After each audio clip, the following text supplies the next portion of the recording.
कोकिला का इकलौता बेटा प्रभास उसका लाडला था, लेकिन उसने अपनी मर्जी से कविता से शादी कर ली थी। इस वजह से कोकिला कविता को बिल्कुल पसंद नहीं करती थी।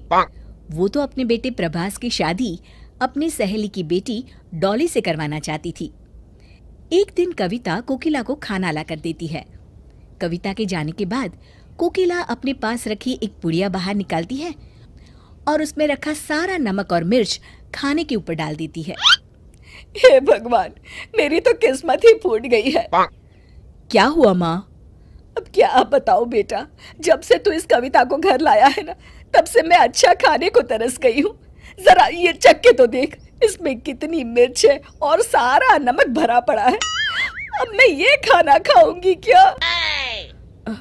हाँ माँ, इसमें तो सच में बहुत नमक है।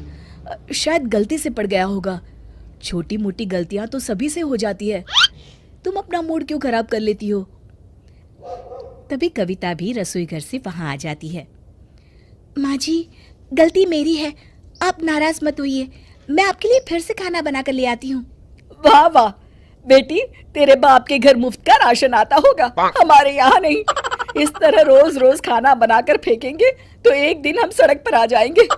एक भी काम ठीक से नहीं करती। पता नहीं कहाँ से मेरे भोले भाले बेटे को अपनी जाल में फंसा के उससे शादी करके इस घर में आ गई। अब बस भी करो माँ, तुम इस घर की बड़ी हो, इस तरह की बातें तुम्हें शोभा नहीं देती। कविता, तुम भी आइंदा ऐसी गलती मत करना। अच्छा, मुझे देर हो रही है, मैं ऑफिस के लिए निकल रहा हूँ। प्रभास वहां से चला जाता है और कविता भी रसोई घर में चली जाती है। तू चाहे कुछ भी कर ले बेटा, मैं इस डायन को घर से निकाल कर रहूंगी और डोली को अपनी बहू बनाकर ले आऊंगी। आखिर मेरा नाम भी कोकिला है, मैंने भी कच्ची गोटियां नहीं खेली। फिर एक दिन प्रभास अपनी माँ को फोन करता है। हेलो माँ, आज शाम को मैं कविता को फिल्म दिखाने ले जा रहा हूँ। मैंने फिल्म की टिकट्स बुक करवा ली है। आप उसे तैयार होने के लिए बोल देना ना प्लीज। ठीक है बेटा, मैं बोल दूंगी। शाम को प्रभास घर आता है। अरे कविता, तुम अभी तक तैयार नहीं हुई? इससे पहले कि कविता कुछ कहती, कोकिला बोल पड़ती है। अरे बेटा, मैं तो बहू से कब से कह रही हूँ प्रभास आता होगा तो तैयार हो जा, लेकिन ये तो मेरी एक नहीं सुनती। कविता समझ जाती है कि उसकी सास झूठ बोल रही है। फिर भी कविता अपनी सास की बात से सहमति जताते हुए कहती है, अब सॉरी प्रभास, मैं भूल गई थी। अब तो फिल्म का टाइम निकल चुका है। कोई बात नहीं, फिल्म ना सही, हम आज किसी अच्छे रेस्टोरेंट में खाना खाने चलते हैं। हाँ ये ठीक है, आप रुकिए, मैं अभी तैयार होकर आती हूँ। थोड़ी देर के बाद दोनों बाहर चले जाते हैं। पता नहीं इस चुड़ैल ने मेरे बेटे पर कौन सा जादू मंतर करके रखा है। मेरा बेटा तो बस हर वक्त इसके पीछे दुम हिलाते घूमता रहता है।